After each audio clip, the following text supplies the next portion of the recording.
आपण निज घरे भी रही ना सर नुआ बही खंडे पाइनी नुआ कागज पाइनी मो सीनियर पिलांकर पुराना बही तांको खाता चिरिकी मु खाता लेखुतली आगे पेंसिल रखी प्रैक्टिस करी तापर कलम लेखुतली दिस इज माय लाइफ आपण राउरकेला गोटे हूँ इंडस्ट्रियल एरिया आपण पाखे अपॉर्चुनिटी थिला आपण गोटे माने बड़ बिजनेस करि पारिथांते आज गोटे बड़ शॉपिंग मॉल रो मालिक आपण हे पारिथांते गोटे बड़ इंडस्ट्रियलिस्ट हे पारिथांते तो आपण एजुकेशनल इंस्टीट्यूशन ही काई गले बिकॉज़ ये नॉन प्रॉफिट ऑर्गेनाइज छोट पिला थिले आज्ञा आपण जति मन पड़छि आज आपण बहुत बड़े ग्रुप ऑफ इंस्टीट्यूशंस रो गोटे एम्पायर छिडा करछन मोर गोटे उपदेश आज मोर ये युवपीढ़ी कहबी प्रथमे समय को सम्मान दियंतु स्वप्न देखि मुंड तले देई सुई गले हबनी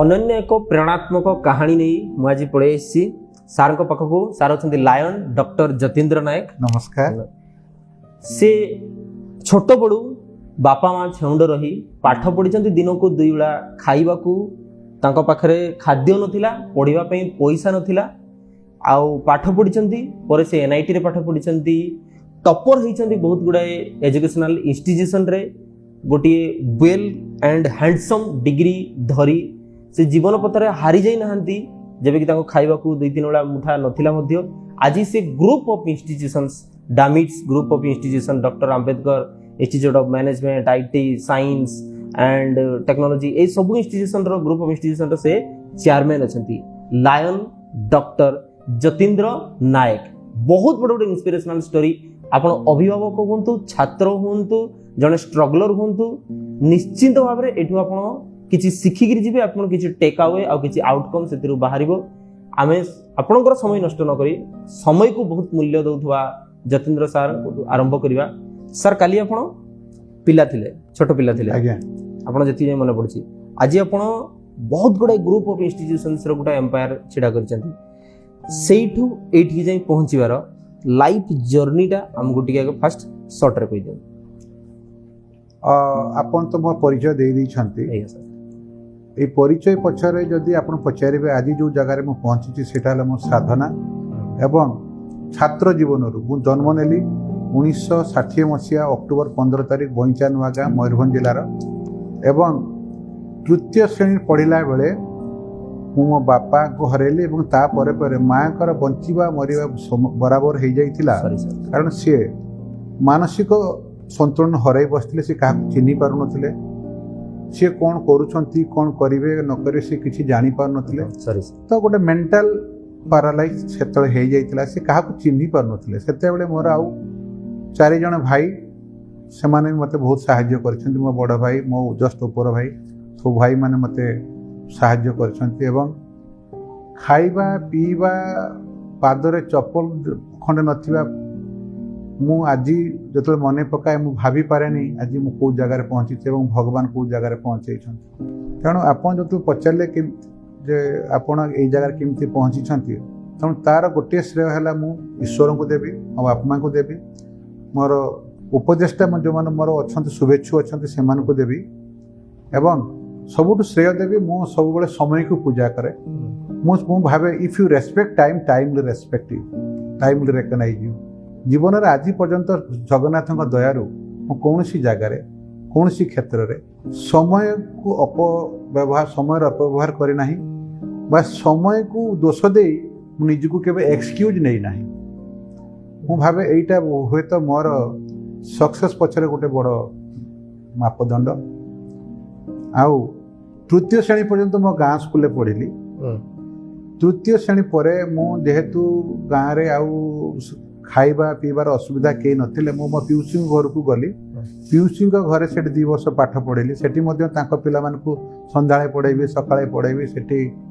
पंचम श्रेणी 2 वर्ष चतुर्थ पंचम पाठ पढ़ली जेटा राउतपड़ा बालेश्वर जिले में एवं सेठी जड़े टीचर थिले रवींद्रनाथ बेहरा सी आ दुनिया रे नहांती सी मु भावे सी मोर एक्चुअली बापांकर स्नेह श्रद्धा सिना पाइनी किंतु तांकर स्नेह श्रद्धा 2 वर्ष मु पाई पंचम श्रेणी स्कॉलरशिप पाई आउ सेठू पंचम पास कला मु कोठिया था मो बड़ भाई से टीचर था सेठी गोटे वर्ष 6ठ श्रेणी पढ़ी नुआ गाँव सप्तम पढ़ी तापर पुणी फेरी आसली मोर से गाँ को से बड़ भाई आ भाई मैंने आम गाँव रोते ଅଷ୍ଟମ ନବମ ଦଶମ ଏକାଦଶ ସେଇଠି ପଢ଼ିଲି। ସେତେବେଳେ ମଧ୍ୟ ରାତିରେ ଯେତେବେଳେ ମୁଁ ସ୍କୁଲକୁ ଯାଉଥାଏ ଅଲଗା ସାଙ୍ଗମାନଙ୍କ ସାଙ୍ଗରେ ପଢ଼ିବା ପାଇଁ, ସେତେବେଳେ ଘରେ ତ ଲାଇଟ୍ ନଥାଏ, କରେଣ୍ଟ ନଥାଏ, କିରୋସିନିର ବି ସେତିକି ଯୋଗାଇବା ସମ୍ଭବ ହେଉନଥାଏ। ତେଣୁ ମୁଁ ଯାଏ ସ୍କୁଲକୁ ପଢ଼ିବା ପାଇଁ। ସ୍କୁଲ ଆମ ଘରଠୁ ପାଖାପାଖି 1.5 କିଲୋମିଟର ହେବ। ସେଇଠି ସାଙ୍ଗମାନଙ୍କ ପାଖରେ ବସି ପଢ଼େ। ଆଉ ବେଳେବେଳେ ଘରେ ଖାଇବାକୁ ନଥାଏ, ମୁଁ ରାତିରେ ଉପବାସ ମଧ୍ୟ ଶୋଇଛି, ଖାଇନି। କିନ୍ତୁ ପଢ଼ା ପ୍ରତି କେବେ ମୋର ସ୍ପୃହା କମି ନଥିଲା। ଆଉ ଯେ ଗୋଟେ ଗରିବ ହେଲେ ଯେ ମୁଁ ପାଠ ପଢ଼ି ପାରିବିନି ବା ମୁଁ ଗରିବ ହେଲେ ଯେ ମୁଁ କିଛି କରିପାରିବିନି, ଏଇଭଳିଆ ଦୁର୍ବଳତା କେବେ ମୋ ମନ ଭିତରେ ଛୁଇଁ ନଥିଲା। ମୁଁ ସବୁବେଳେ ଗୋଟେ ଚାହୁଁଥିଲି କଳା ପ୍ୟାଣ୍ଟ ଆଉ ଧଳା। ଲାଇଫରେ ମୁଁ ଯେତେବେଳେ IIC ପଢ଼ିବା ପାଇଁ ଗଲି, ଗୋଟେ ଫୁଟପାଥରୁ ଗୋଟେ ଧଳା ଟେରିକଟ ସାର୍ଟ କିଣିଥିଲି, ମନେ ଅଛି ମୋର 20 ଟଙ୍କା ଦେଇକି। ଆଉ ଗୋଟେ ଫୁଟପାଥରୁ ମଧ୍ୟ ଗୋଟେ କିଣିଥିଲି ଚପଲ, ପ୍ଲାଷ୍ଟିକ ଚପଲ ଗୋଟେ କିଣିଥିଲି ସେତେବେଳେ। ସେଟା ମଧ୍ୟ ସେ 40 ଟଙ୍କା କି 35 ଟଙ୍କା ଥିଲା। ସେ ହଳେ ପ୍ୟାଣ୍ଟ ସାର୍ଟ ଆଉ ଗୋଟେ ସେ ହଳେ ଜୋତାରେ ମୁଁ IICଟା ପାସ୍ କରିଗଲି। ସେତେବେଳେ ମଧ୍ୟ ମୁଁ ଟ୍ୟୁସନ୍ କରୁଥିଲି। ଏବଂ ସେ ଟ୍ୟୁସନ୍ ପୁଣି ମୋର କ'ଣ ନା, ମୋ ସାଙ୍ଗମାନଙ୍କୁ, ମୋ କ୍ଲାସମେଟ୍ ମାନଙ୍କୁ ମୁଁ ପଢ଼ଉଥିଲି, ଡାଉଟ୍ କ୍ଲିୟର କରୁଥିଲି। ସୋ ଯେଉଁଟାକି ମୋତେ ମୋ ପଢ଼ାରେ ବି ସାହାଯ୍ୟ କରୁଥିଲା ଏବଂ ମୋତେ 2 ପଇସା ଇନକମ୍ କରିବାରେ ସାହାଯ୍ୟ କରୁଥିଲା। ସୋ ମୁଁ ସେଠି +2 ପାସ୍ କଲି। ତାପରେ ମେଡ଼ିକାଲ ତ ଦେବାକୁ ମୁଁ ସକ୍ଷମ ହେଇପାରିଲିନି, କାହିଁକିନା ମୁଁ ଦେଖିଲି ମୋର ଫାଇନାନ୍ସିଆଲ ବ୍ୟାକଗ୍ରାଉଣ୍ଡ ଯାହା ଅଛି। ତେଣୁ ମୁଁ ଡିପ୍ଲୋମା ପଢ଼ିଲି ଆସିକି STIରେ 1979 ମସିହାରେ। 1979ରେ ଡିପ୍ଲୋମା ପଢ଼ିଲି Utkalmani Gopabandhu institute of engineering Rourkela. ସେଠି ମଧ୍ୟ ମୁଁ ମେକାନିକାଲ ଆଡ଼ମିସନ୍ ନେଇଥିଲି। ସେଠି ମେକାନିକାଲରେ ମୁଁ ମୋ ବ୍ରାଞ୍ଚରେ ଟପର ଥିଲି। 82ରେ ମୁଁ ପାସ୍ କଲି। 82ରେ ମୁଁ ପୁଣି ଜଏଣ୍ଟ ଏଣ୍ଟ୍ରାନ୍ସ ଏକ୍ଜାମିନେସନ୍ ଦେଲି NIT। ସେତେବେଳେ NITରେ ରେଗୁଲାର ପିଲାମାନେ 5 ବର୍ଷ, ଡିପ୍ଲୋମା କରିଥିଲେ ପିଲାମାନେ 4 ବର୍ଷ। ଯାହା ହଉ ମୁଁ ସେତେବେଳେ 2nd ର୍ୟାଙ୍କ ରଖି ଉତ୍ତୀର୍ଣ୍ଣ ହେଇଥିଲି ଏବଂ ମେକାନିକାଲ ବ୍ରାଞ୍ଚ ମୋ ମନ ମୁତାବକ ବ୍ରାଞ୍ଚ ମଧ୍ୟ ପାଇଥିଲି। ସେଠି 4 ବର୍ଷ ଯେଉଁ ପଢ଼ିଲି, ସେଠି 4 ବର୍ଷ ପଢ଼ିଲା ବେଳକୁ ମୋ ବାଲେଶ୍ୱର ଭାଇ ଅଛନ୍ତି ରତିକାନ୍ତ ନାୟକ। ସେ ମୋତେ ମାସକୁ 400 ଟଙ୍କା ଦେଉଥିଲେ। ସିଏ ମୋତେ ସେତେବେଳେ ଗୋଟେ ପ୍ରାଇଭେଟ୍ ଜବ୍ କରୁଥିଲେ, 500-600 ଟଙ୍କା ପାଉଥିଲେ। ସେଇଥିରୁ ସେ ପେଟ କାଟିକି ମୋତେ ଦେଉଥିଲେ 400 ଟଙ୍କା। ବାକି ଯାହା ଅସୁବିଧା ପଡ଼ୁଥିଲା ମୁଁ ଟ୍ୟୁସନ୍ କରୁଥିଲି।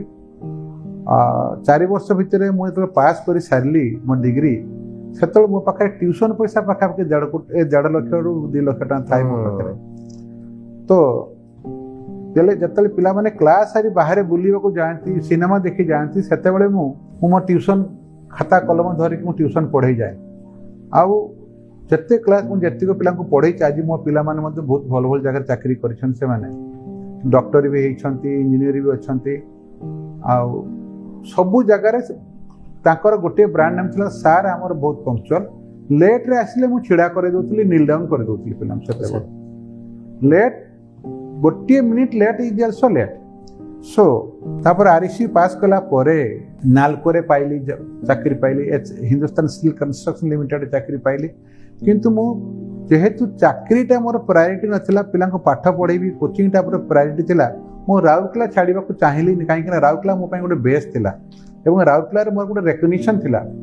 ତେଣୁ ମୁଁ ଭାବିଲି ରାଉରକେଲାରେ ରହିକି ମୁଁ କ'ଣ କରିପାରିବି, ଟ୍ୟୁସନ୍ କରୁଥିବି ପ୍ଲସ୍ ଆଉ କ'ଣ କରିପାରିବି।